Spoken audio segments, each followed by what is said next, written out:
Oh, yeah. Five-star. LSU. I said, they ain't ready for the LSU. No, they ain't ready for the LSU, huh? They ain't ready for the LSU. No, they ain't ready for the LSU. We the best in the league if you looking for talent. LSU going hard, but we beat Alabama, then we going out to Florida. Drown the Gators, everybody getting bucked when we step in the stadium. This the LSU anthem, you know it's a hit. You don't know another rapper two-step like this. See me screaming out the window, yelling purple and gold. I'm an LSU fan, girl, you know how we roll now. Back and back it on up. Hey, back and back it on up. Hey, back and back it on up. Hey, back and back it on up. Hey, way down in the back.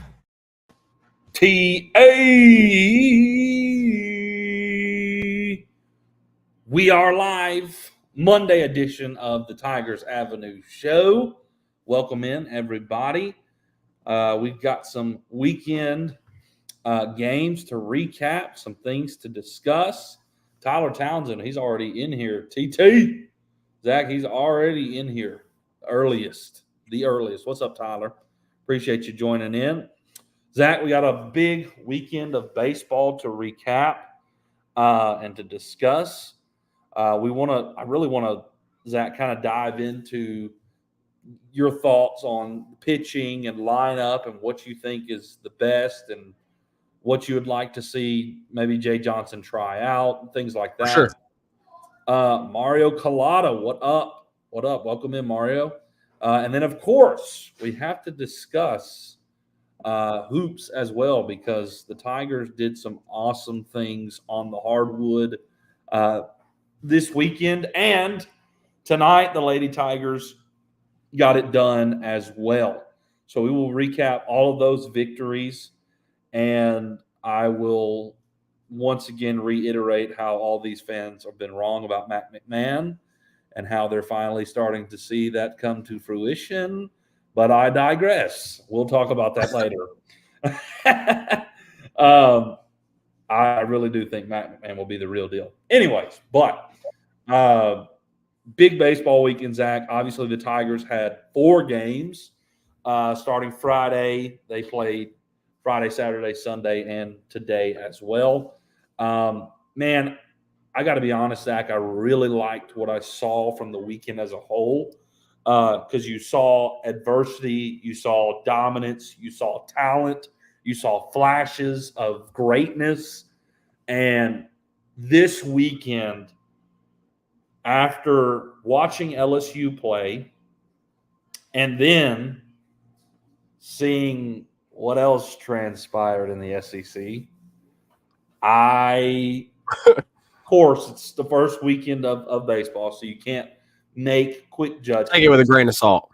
You take it with a grain of salt, absolutely. But you like where you're at. You really do. Yeah. We knew this team was talented and deep with arms. And in terms of the field, we picked up a few transfers with Mac Bingham and Michael Braswell, and then the other returners that were going to be and freshmen that were going to be immediate impact players to fill in the losses from last year. And I think we saw all of that, Zach. I think all of that was on display. Guys taking the step from year 1 to year 2, showing growth and maturity.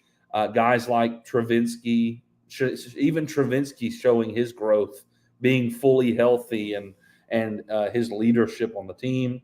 For sure. Man, I really am excited about this year of baseball. They may not win it all, but man, I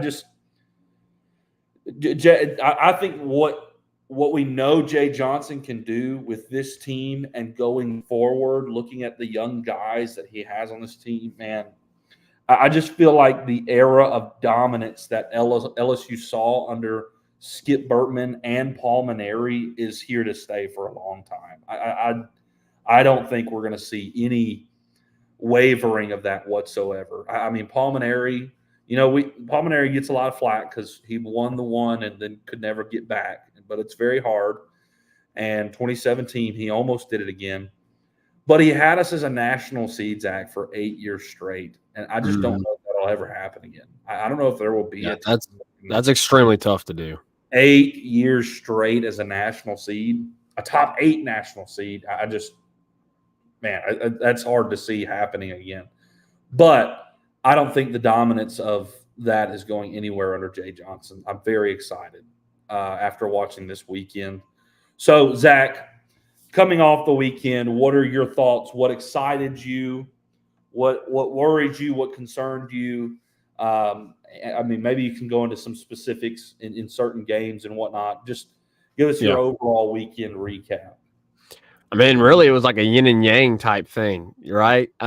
You had explosive offense on Friday night, which we already recapped, so we won't rehash that. But explosive offense on Friday night and on Sunday. And then on Saturday and today, you had really low-scoring pitching battles. And in all of those cases, LSU was able to win.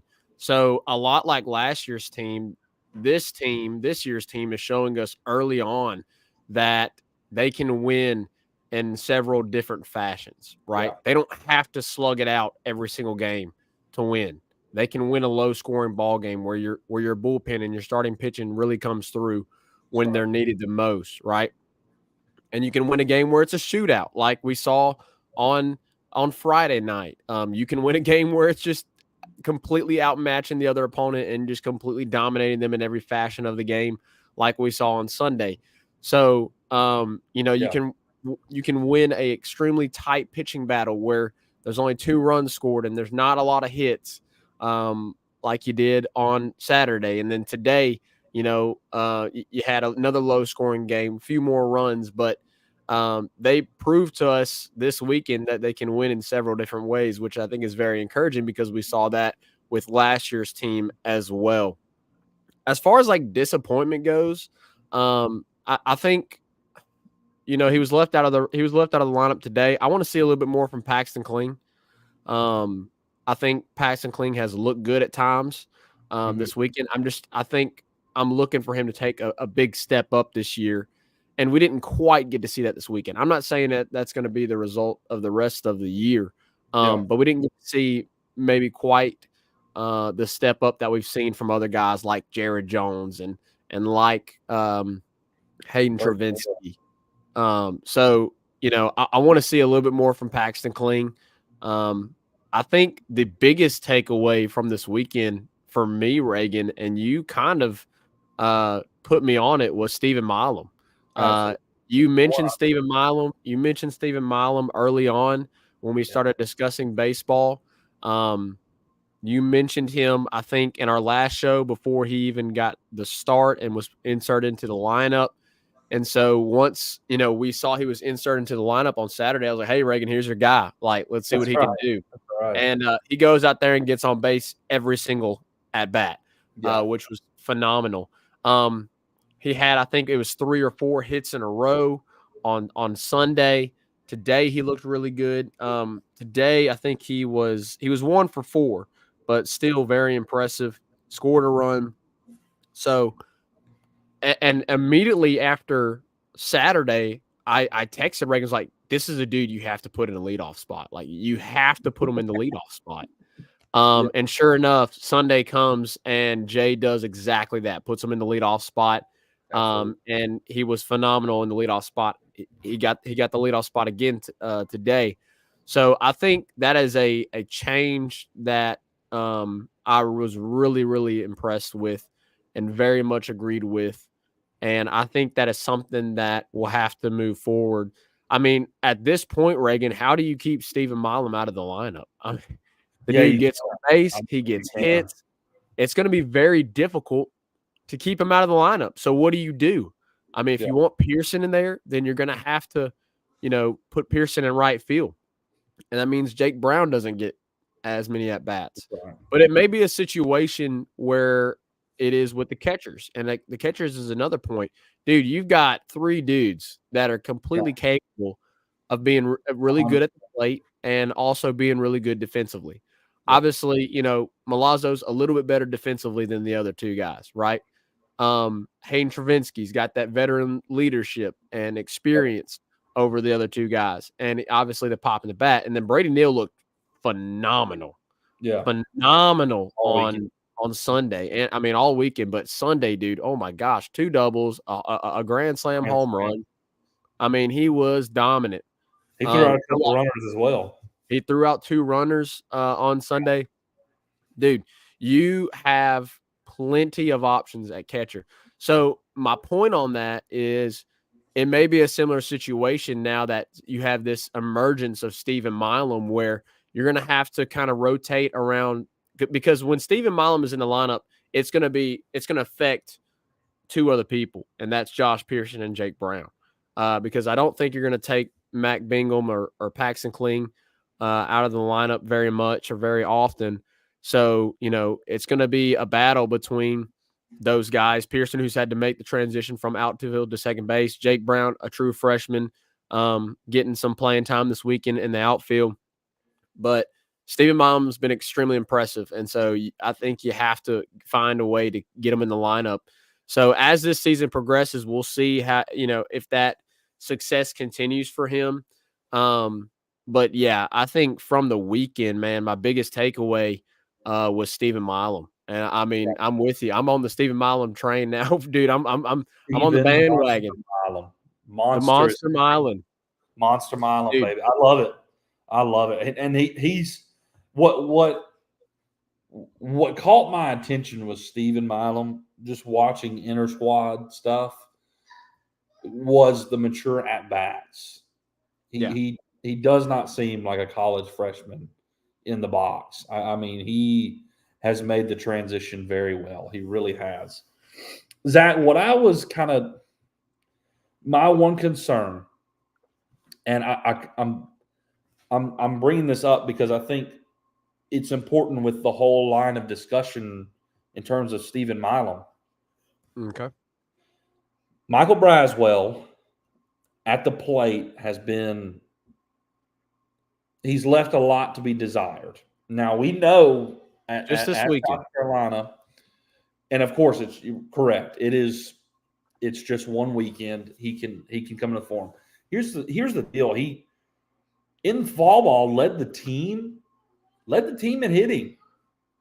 And this weekend, we did not see that. He got a double on Sunday, but it felt like everybody was hitting on Sunday. And we were seeing VMI's, scrappy arms that just they were getting anybody out there that could be out there. And the talent that LSU has, they were just teeing off on them. You know what I mean? Like that may be the reality of what Sunday was. For sure. But that was the only day, Zach, that he got a hit was Sunday. So is he sure-handed at shortstop? Yeah, I think he is. But if that continues, I think you try Stephen Milam at shortstop and you put Pearson at second and you put Brown in right field. Yep. I want to see Michael Braswell succeed. I think he has worked hard offensively. And I think, obviously, Jay will continue to work with him on that. But if that doesn't change, I think Jay is more than willing to make that change. Jay wants to do whatever he can to win. And if Milam is out there doing his thing, Pearson has looked like Pearson all weekend. He hasn't really taken a step back from where he was at the end of last year. And, I mean, I don't see why not. I don't see why not, because Stephen has been just as sure-handed when he's been in the infield. He's been just as sure-handed, if not maybe even a little bit better, because we saw Michael make a few throws that maybe weren't the best. Now, maybe they were really difficult plays and he was just trying to make something happen when maybe nothing was there. And that's okay. That's what good shortstops do. They want to make the play regardless. But you also have to show that maturity that Michael Braswell has and maybe put it in the pocket every now and then, which we saw him do today a few times. But if you can put Milam there and he's just as sure-handed defensively but produces at the plate. Yeah. He's what I mean? Definitely making a case for himself right now. The reality is, like you were saying, though, you really can't take him out the lineup right now. There's no reason he should come out the lineup. No. He really should. But that Braswell was kind of my one concern for the weekend that I was like, okay, this has got to improve. This needs to take a step forward.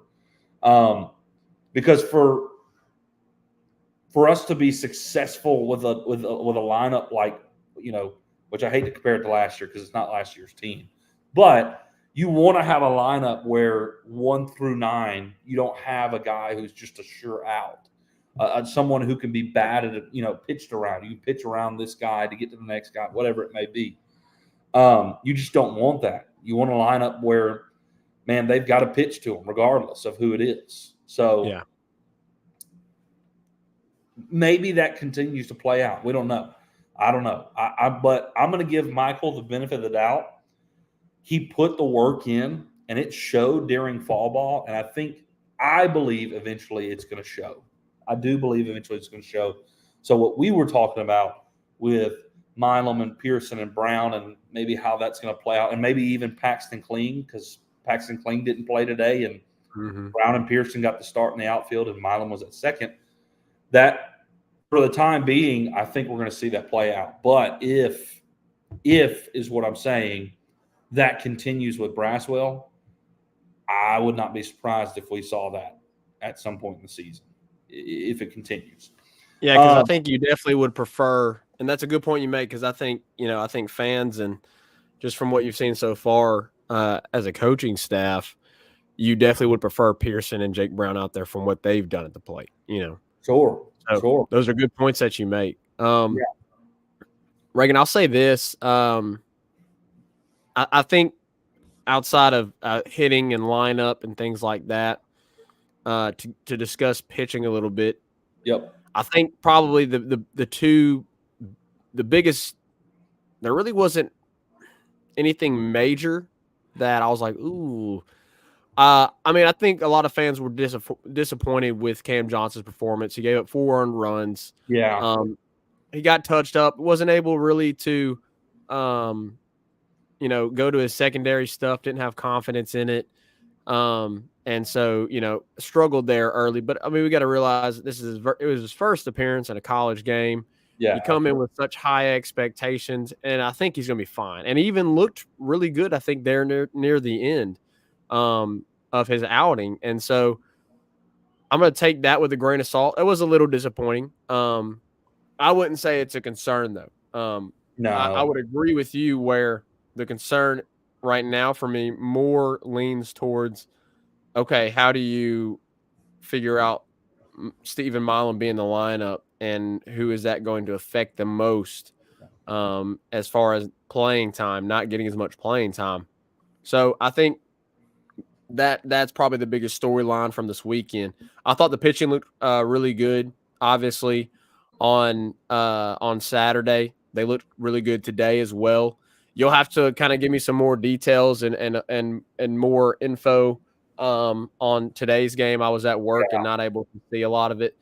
So you probably have a lot more insight into that game. I just kind of kept up with it on X and followed the scores and whatnot. So I know Bear Jones is probably another huge takeaway from this weekend. He had 3 home runs on the weekend. Is that correct, or was it 4? Yes, 3. 3. It was 3 home runs. I think he had a home run Friday, he had a home run Saturday, and had a home run today. I don't think he had one on Sunday. So, really impressive start for Jared Jones. You definitely needed him as he has taken over the sole position at first base. Yeah. And so you definitely needed him to have a really good year.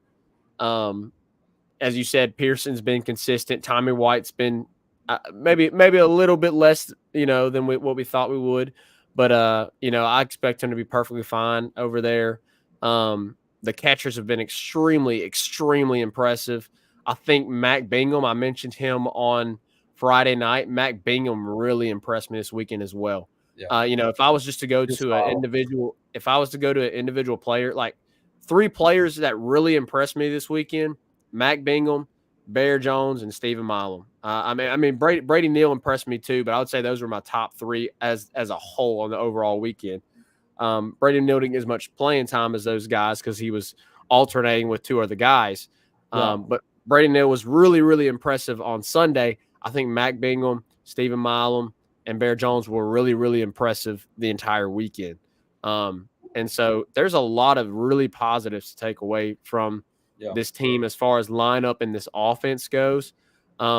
Pitching wise, I really liked going back to pitching. I really liked what I saw from Javon Coleman on Saturday. I thought he looked really good in his start. Cade Anderson had a phenomenal start today from what I saw just on social media and from his stat line. So I'll let you kind of allude more to today's game, but overall, a really impressive weekend. I think it exceeded some of my expectations, to be honest. Well, you also can't overlook Travinski, who was named co-SEC Player of the Week today. Friday, Saturday, Sunday, Travinski went 6 of 8 with a home run. I believe he had 4 RBIs and 8 runs scored. Travinski had a phenomenal weekend. So Travinski as a leader is doing what he came back to do, to contribute and be representing number 8 well. Absolutely. Speaking of Cade Anderson, you mentioned Cade Anderson. Man, the stuff is there. True freshman, popping 95 today.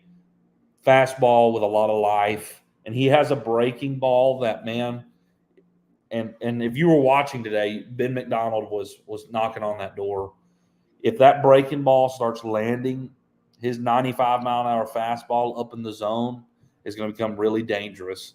And he had a solid outing. Here's his stat line. He had 4 innings pitched, 3 hits, 1 earned run, and 6 strikeouts. He, as a true freshman, has the stuff, right? The makings of being a true weekend starter next year and the year following. Like Cade Anderson, he's very well could, if other guys don't pan out, very well could find himself in the rotation like this year as a. I think right now he definitely could be your weekday guy. Your weekday starter. Absolutely, 100%, 100%.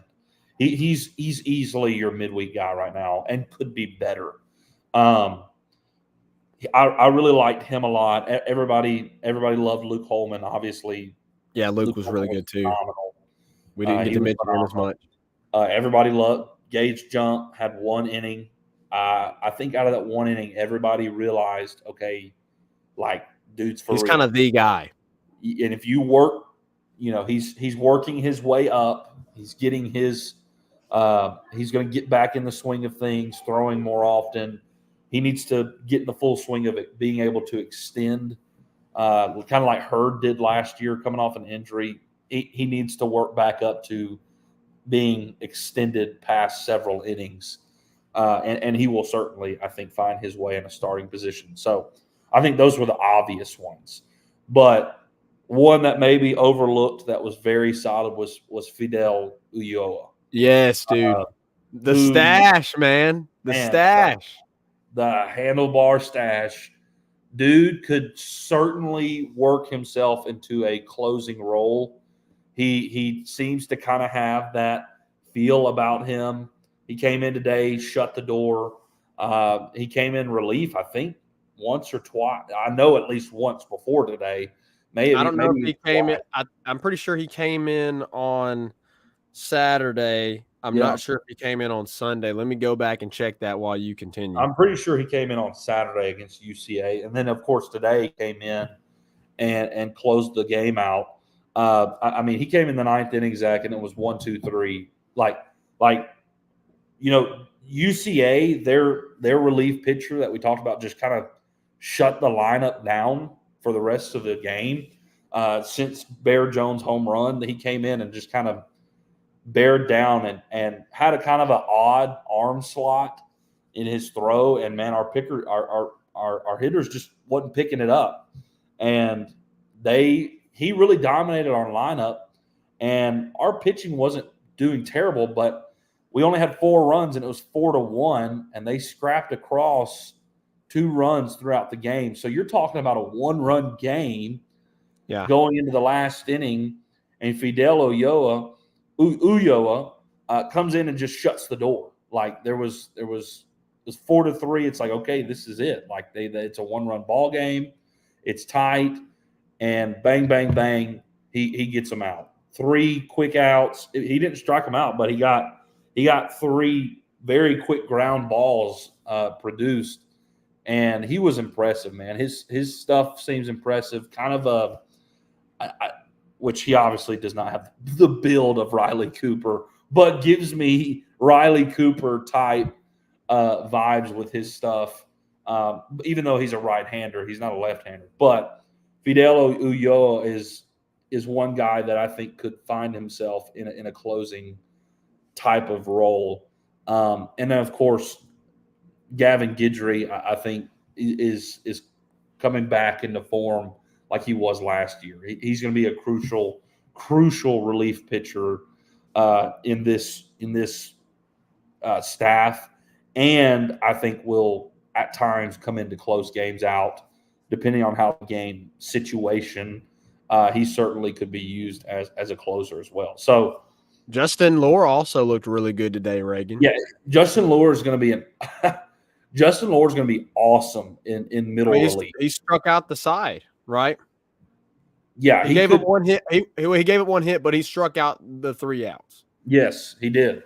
And I mean, man, to have a guy like Justin Lohr be your middle relief guy, like the guy you're going to as a relief pitcher, is really stinking awesome. I mean, that just shows how much talent that you have in the staff. But that's really the guys that really impressed me. But man, Cade Anderson, true freshman, getting his first start today, very impressive. I mean, the ceiling for that kid is really, really high. I mean, Ty Floyd-esque ceiling for Cade Anderson. I mean, to come out in 4 innings, allow 1 run and 6 strikeouts as a true freshman in your first start, really great. Really great. Love you, buddy. Night-night. It's Zeke's bedtime. He's headed to bed. Love you, bud.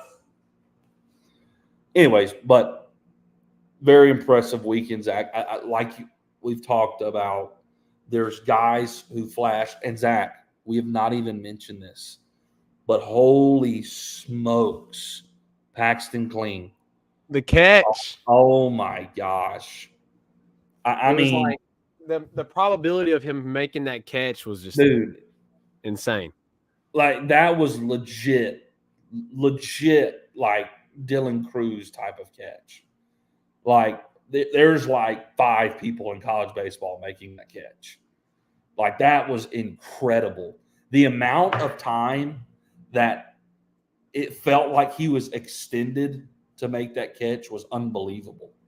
Mm-hmm. Like it wasn't like a dive catch. It was like diving out, stretching out, sliding, making the grab, securing. Like it was a unbelievable catch. I don't know, Reagan. Right center. He was shifted right center and came all the way to get that catch. Yeah, I don't know if you heard the analytics, Reagan, but LSU Analytics actually did some digging into that catch, and he reached a top speed of 20+ miles per hour. He covered 93 feet. Jeez Louise. And the analytics also drew out a route, the perfect route to catch that ball, and he followed that route to a T almost, pretty much. That's and I think it was like a 30% or 31% probability catch rate, and I mean, yeah, it was extremely impressive. And that's like, people throw around 5 tools when it comes to Paxton Kling, and you have at times seen all 5 tools. I mean, last year the dude got hot at the plate and it was like every other at bat he was hitting home run for about, I don't know, 3 games. Kling Kong at the plate was on full display. We see the defense, in inter squad where he throws 2 guys out in one game, advancing from second to third base from center field. And then, of course, you see the catch made out there and the speed that he showed. All 5, catching, throwing, running, hitting, like unbelievable player. And man, if he can put it all together, he's really stinking good. And to your point that you made earlier, it's going to be hard to take him out of the lineup all the time. So with that Milam situation, Pearson and Brown, Braswell maybe are kind of the guys where it's like, okay, this is where we're going to make the moves around. But a game like today, where it's the 4th game of the weekend, and you're trying to figure out the lineup, you're testing things. Today felt like the right day to do that. I don't think he was sat because of anything that Jay Johnson was disappointed in. Like, after he made that catch on Saturday, it was like, all right, like, that's your center fielder. Like, that is your center fielder. Overall, I was very impressed with the weekend because you saw the talent, you saw the flashes, you saw dominance, but you saw adversity as well. You saw pitchers kind of come in and battle, and freshmen like Milam and Cade Anderson and Jake Brown, who are like, okay, like, these guys are super talented. They're going to be stars at LSU. But the second-year guys, Bear Jones, Brady Neal, taking those steps, very talented team. And I'm excited to see as the season goes and they continue to come into form, to get into season mode. This team's going to be really exciting. And can go a long way because of the depth that they have everywhere, it feels like. Everywhere you have depth. In the infield, in the outfield, at catcher, at pitching, like, you got it all. So the roster is very well built, and so that's a tip of the cap to Jay Johnson and his staff. So, Zach, maybe give us, since we're already 35 minutes in and we've kind of combined the first 2 segments here, give us maybe your ideal lineup right now and maybe your ideal pitching rotation. Yeah, I think pitching is going to be really tough to discuss. I know Mario was in here and he said, what is the weekend rotation for SEC play? We got a long ways to go before then. But I kind of have an idea of where I think it'll be once we get there. But before I go to that, as far as the lineup changes, I really like the idea, and I'm glad you brought it up. I really like the idea of let's see what it looks like taking out Braswell. And maybe that'd be good for him. Maybe that'd be good for Micah to take him out and have him sit a game, see what Stephen Milam can do with at shortstop defensively. We know what he can do at the plate from this weekend. See if that continues at the plate for Stephen Milam. Let's see how his defense plays as well for a full game at short. Pearson in second, Jake in right, Bingham in left, Kling in center. I really think I want to see all of that with Neal at catcher. I think that that's a potential to be your best lineup. Potentially. Like I said, long way to go. I mean, we think about the third of the season when Hayden Travinski had not really done anything, the first half, and we enter the third of the season, and I mean, he exploded for us, right? And then you had him the rest of the way.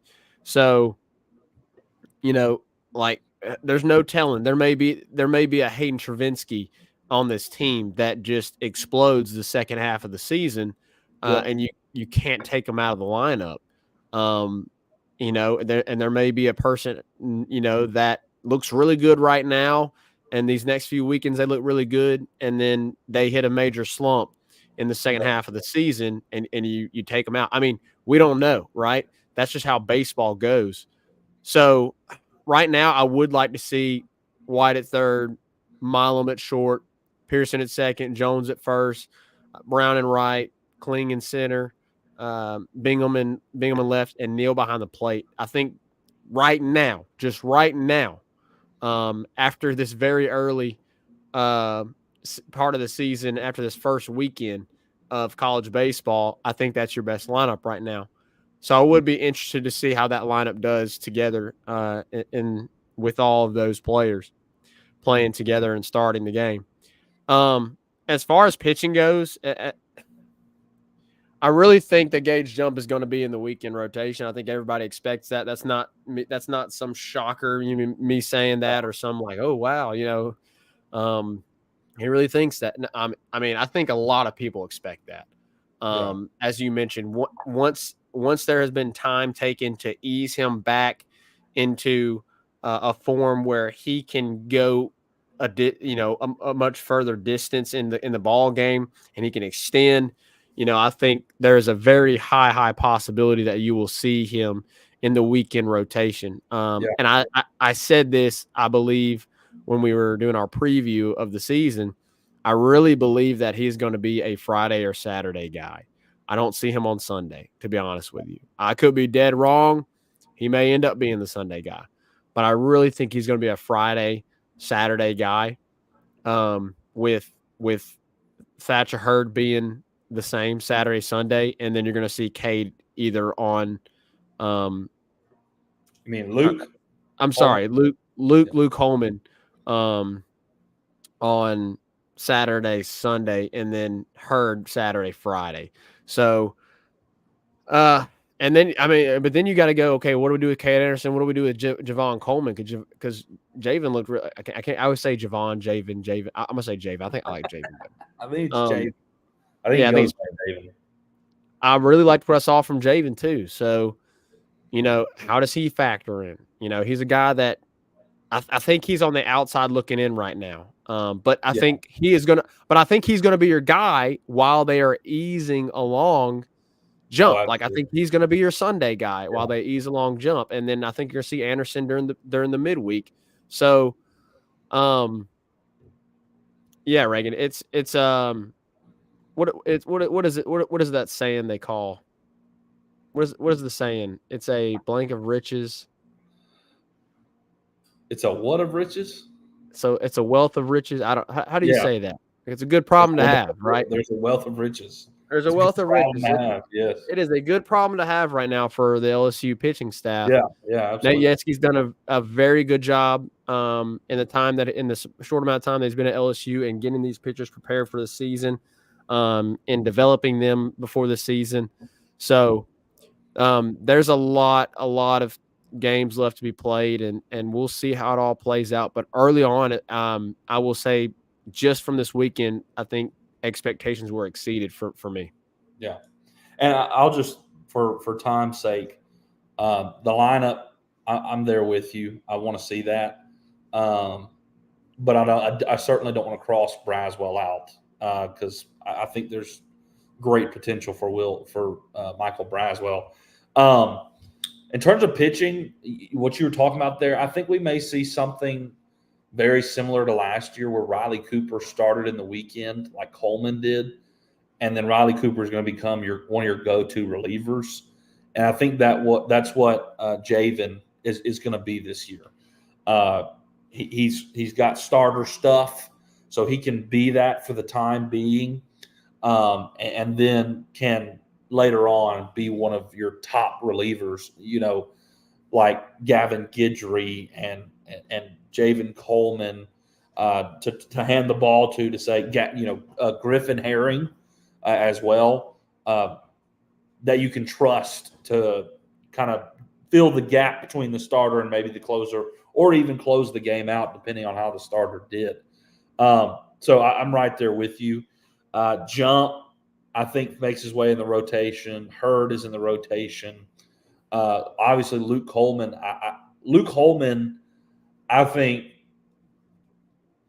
he may work his way into the Friday night position. I think after his performance this weekend, if he's consistent with that, I think he could be your Friday night guy as they're working Gage along. What I'm curious to see is this weekend you're going to play 4 games as well, but you start on Thursday instead of Friday. You go Thursday through Sunday instead of Friday through Monday. So they pitched Hurd on Friday. So will they pitch Hurd again on Friday, and who's going to get the ball on Thursday? I'll be curious to see how that is played out. I'm curious to see. I really am. Zach Tyler's kind of given his thoughts on the rotation. Yeah, I saw that. We can actually get to a couple of these comments here. Brendan Reese is with us. He said, for the most part, this team reloaded from last year. Reloaded. You're definitely not at the same talent level right now, but it's not a rebuild. I think that's what he's trying. But it's not a rebuild. It's not a rebuild. It definitely was more of a reload. So good points there. Mario said, I think Steven is another Bregman. That is some big shoes to fill. But I understand where he's going with obviously the New Mexico Tide. Tyler said, going to be a little bit more small ball this year, and I kind of like it. I think that they're going to do that when they have to, As I mentioned earlier, they're able to win in several different ways, and they showed that this weekend. Tyler also said, if Hurd and Cole, he said, I like Hurd and Coleman on Sunday, Luke Friday, Jump Saturday, Cade, Cam, Moffitt midweek. You can't. I'm okay with that. I'm okay with that. I just gonna be honest right now. I don't know if I see Holman on Friday. I know you said you see Holman on Friday. Luke Holman? I don't know if I see Holman on Friday. I think he is more of a Saturday guy. I think he's more of a Saturday. He definitely could play on Saturday, but reacting to this weekend, I would say he's your Friday guy right now. Yeah. Well, we'll see. I think Thatcher Hurd. People have immediate reactions to what happened. The reality is Thatcher Hurd could find himself on Friday every single weekend and be phenomenal. It wasn't the best start. And people always are dictated by the moment, right? They're captured. They're slaves of the moment at times. Yeah. And here we go, right? We saw this crap with Hurd last year, and here it is again. And Hurd pitched the last game in the national championship, and you won, right? The dude can be your Friday night guy. For sure. But just based off this weekend alone, I think Luke Holman could find his way on Friday night. I got you. Carl Dunn said Milam is LSU's version of Jose Altuve. I'm good with that. If he's anything like a Jose Altuve, then we're in good shape. We are in good shape. All right, Zach, I think we need to hit a quick break, and we'll come back and we'll hit on the hoops after a big weekend for the men's, and we'll discuss the ladies today, and then we will wrap things up right after that. 5-Star Hero, your intro and outro music for the Tigers Avenue show. They ain't ready for that LSU. Go check out all his other music on all the major platforms.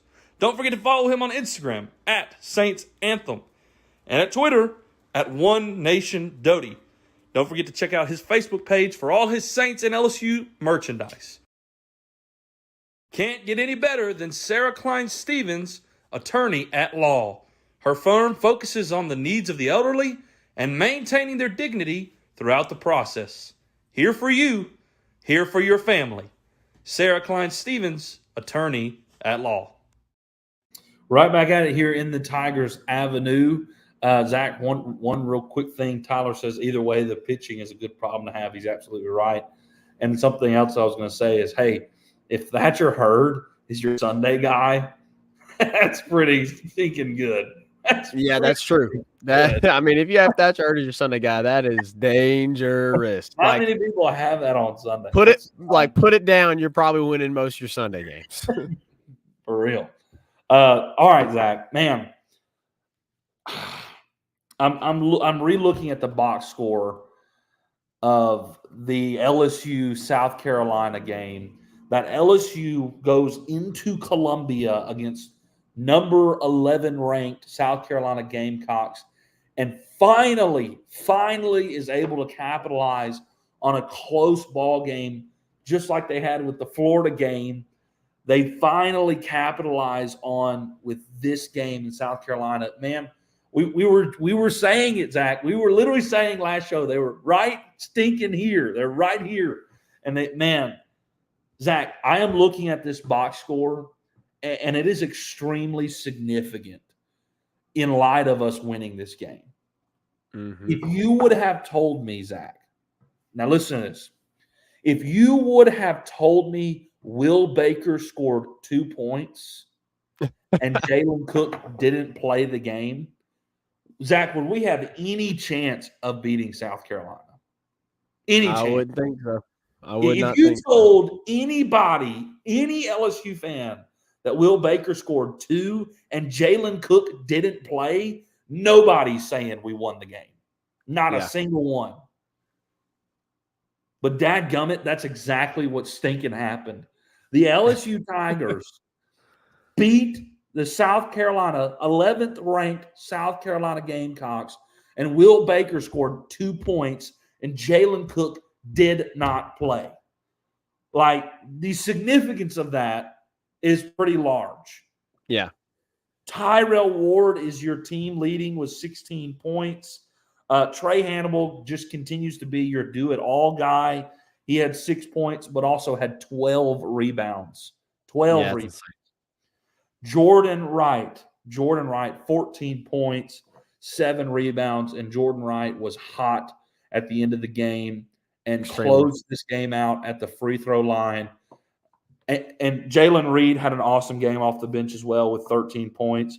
Hunter Dean continues to be just a surprise to me, Zach. I thought he would be a guy that would just come in for Will Baker every now and then, but he is a significant contributor at this point in the season. I don't think there's much drop-off when you bring him in for Will Baker. No, there really is not. He plays – now on defense, Hunter gets lost every now and then, and it cost us several times in that game.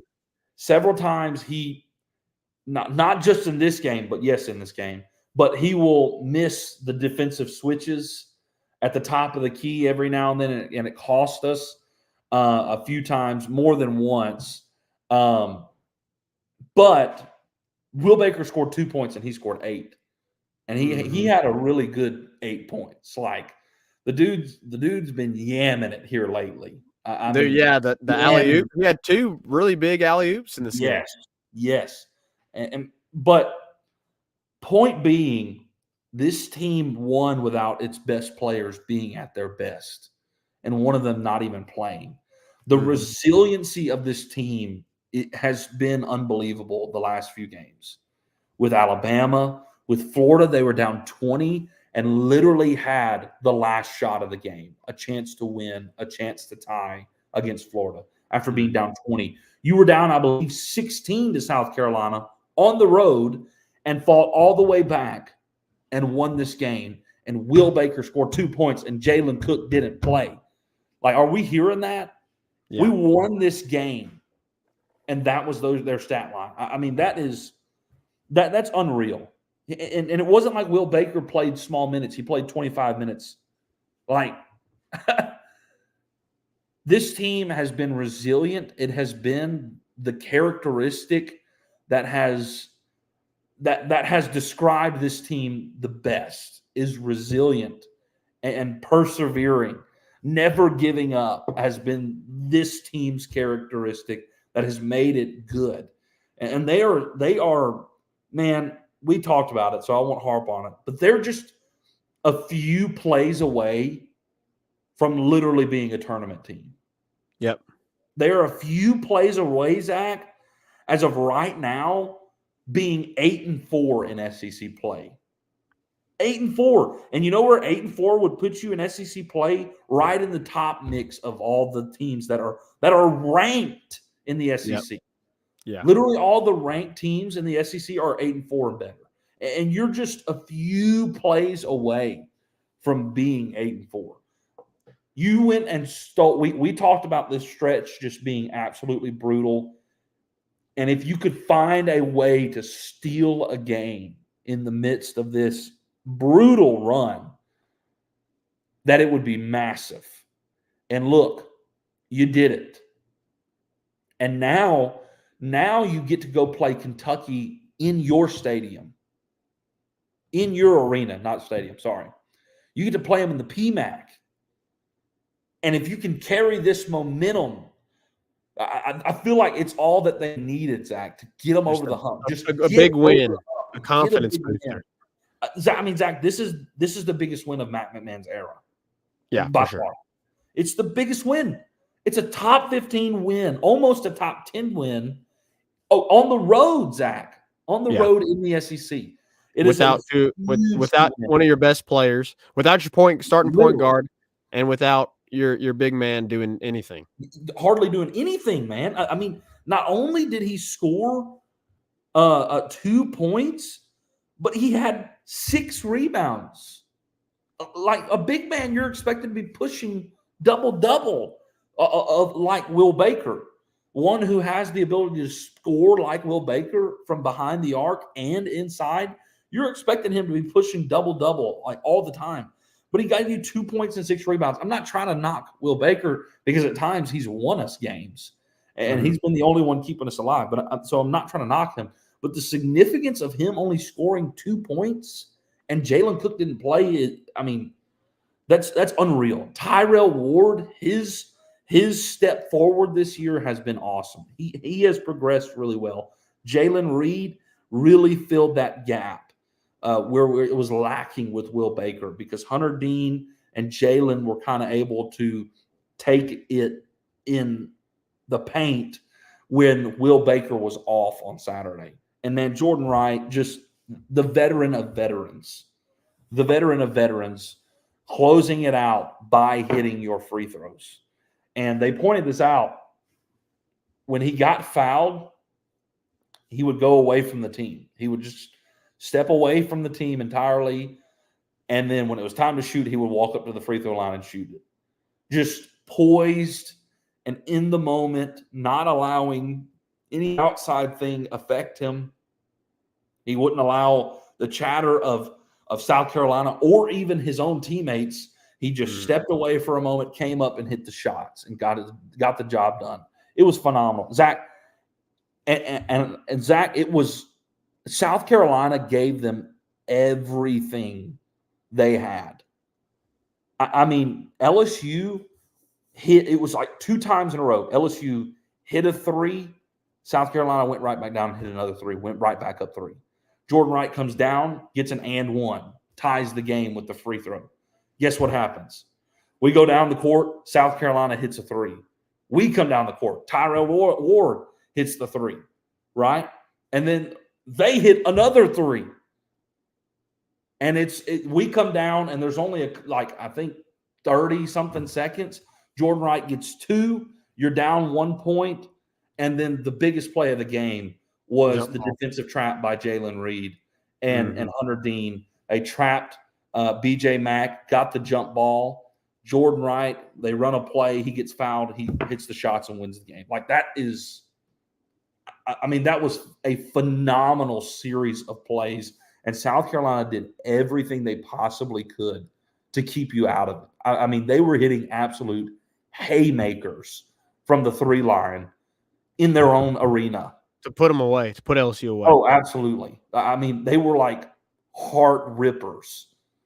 And LSU continued to respond and never tapped out. It was incredible. I was very impressed with their resiliency. The characteristics that Matt McMahon, Zach, has instilled in them are showing. And I'm very excited about the future. I really am. A couple of comments in regards to the men's basketball team. Mario Collada said, "Can we beat Kentucky?" Well, you just beat a better team on the road. So can you beat Kentucky at home? Yes. Yes. 100%. You know what's crazy is Damian Collins hasn't been healthy either. And he could have been a huge contributor all year long. Yeah. I mean, 5-star player. Brandon Reese said it's crazy how some of the fans want Matt McMahon fired, but those players play hard for him, and it finally paid off against South Carolina. Yeah, the fans got to realize that. Like, this team they're playing for their head coach, and this team has gotten better from year 1 to year 2, and they're progressively getting better in the middle of the season as well. And another point he makes is 4 of LSU's last 6 games will be at home. If they go 6-0, you're 11-7 in the SEC play, 19-12. Overall, huge step forward from last year. That record might get us in the top 6 in the conference standings. I mean, that's going to be very difficult. I just to be honest with you, Brandon. That'll be very difficult to do. Is it possible? Yeah, it's possible because it plays in LSU's favor. You're going to be at home against lesser opponents, right? Yep. You get a host Kentucky. I mean, this game, this upcoming Wednesday night at 8 p.m. on ESPN is going to be your biggest competition moving forward for the rest of the regular season before postseason play starts. And so you get past this, and you're looking at home against Mississippi State, home against Georgia. You go to Vanderbilt, which is an easily winnable game. You go to Arkansas, who has looked awful this season. And then you host Missouri, who also not good this season. So, They're I mean, 0-12 in SEC. These next 3 games are going to be critical for LSU because they're the better of the last 6. So if you're able to, I mean, shoot, even if you just win the next, the next 2 out of 3, imagine this, Reagan. You go to Tennessee, you host Alabama, you go to Florida, you go to South Carolina, you host Kentucky, and you win on Wednesday night, and you're like 2-3 in that stretch. That's pretty good, especially for this team, and where they came from 2 years ago. So, I mean, to go 2-3 in that stretch, that's really, really impressive for this team. And you're like, oh, it's 2-3, it's a losing record. I mean, I don't think y'all understand. Like, that's really good for this team, and you set yourself up to really, really finish strong here at the end of SEC play. And then you get into the if you finish strong here, you're going to be in the SEC tournament, and you get a chance, to win a couple more games, and state your case, for the NIT and the NCAA. I'm not saying they're going to win all the rest of the remaining schedule and go into the SEC tournament and win the SEC tournament. I'm not saying that by any means, but we'll get in. We'll get it in. We'll steal a bit. But this team has the potential to really, really finish strong. They really do. And so let's just wait and see. Reagan, in regards to, we're already at an hour, so let's move on to the women's. The women, feels like it's been years almost since they played. They took a week off. They finally got back to going again tonight. And really, I mean, it was Anissa Morrow. Anissa Morrow dominated. Angel Reese, not big flashy numbers in the points, but another double, excuse me. Flazé Johnson had 20 points. Just overall a really impressive win for the girls. They just came off a win against Alabama, win in dominant fashion here tonight against Texas A&M. So they're getting back on track now, Reagan. I mean, let's see now. I think that's 4 straight SEC games that they've won. Yeah, 4 straight now. After you lost back-to-back against South Carolina and Mississippi State, there's a couple games you really wish you had back, and that was Auburn and Mississippi State. I mean, South Carolina too. These girls, I mean, they have 4 losses on the season. The worst losses is the first game of the season against Colorado. Every other game that they've lost has been extremely, extremely tight. And you have to also consider, yes, they have more losses this year in the regular season than they did last year. But I still believe this team's more talented.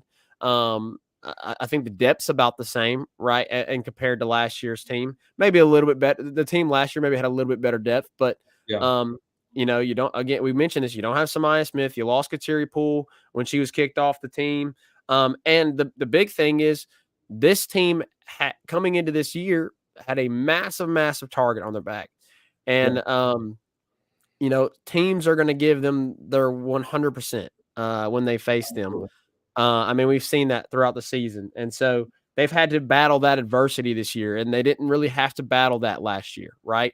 They were on the up and coming last year, and then they reached the pinnacle, last year. And so now it's like, okay, LSU they're for real. Now we got to give them our best. And so I'm excited about this Thursday night. It's going to be at 8 p.m. on SEC Network. You get a chance at revenge on Auburn. That was a heartbreaking game. You get a chance to make up for that early loss in conference play to Auburn on the road in the jungle. You got to go to Tennessee. That is not going to be an easy game. Tennessee's good. Host Georgia, which you easily can win. Host Kentucky. That's an easily winnable game. So these next two for LSU are going to be big. And playing Auburn and Tennessee, I fully expect LSU to go 4-0 in this stretch. But these next two are going to be big for LSU. And then you'll go into SEC play or the SEC tournament as the number 2 seed if you finish 4-0. Maybe you get a chance at playing South Carolina again and getting revenge on them as well. So I would like for them to get some revenge this upcoming Thursday night. Maybe you get some revenge against State and South Carolina in the SEC tournament. That would be nice. And then we get into postseason play, and we get to see how the girls can do in March Madness. But overall, big win for the girls. Completely dominated. Everyone looked good. So yeah, we'll see how the rest of the season goes. But yeah, Thursday night. Loving the hoops right now, man. Loving the hoops. The women continue to be great under Kim Mulkey. The men continue to climb with Matt McMahon. Baseball season is upon us, folks. We got another 4-week weekend upon us this coming weekend. Looking forward to that. Zach, little throwback. We're playing Stony Brook this weekend. Yeah. Stony Brook. We'll have to get some revenge. We got to get some revenge on Stony Brook this weekend for eliminating us. What was that, 2012? Did they eliminate us? I don't know. I can't remember. But there's definitely going to be a little bit more juice in the stadium with Stony Brook coming down. There's one other team. I can't remember. It's the same format as this weekend, except it's Thursday through Sunday instead of Friday through Monday. But Stony Brook and one other team will play twice this weekend. I'll get that for you as well. Yeah, I can't remember. It's just some random team. Let's see. Northern Illinois. There you go. So Northern Illinois and Stony Brook this weekend, all the way from New York. Stony Brook is coming to play. So excited for that. And we'll give you our look ahead to that in our next show. Appreciate all y'all guys for coming in and giving us your input and your thoughts on this weekend and basketball as well. It's been awesome. So we'll see you next time here in the Tigers Avenue. 5 Star here, take us out. Peace.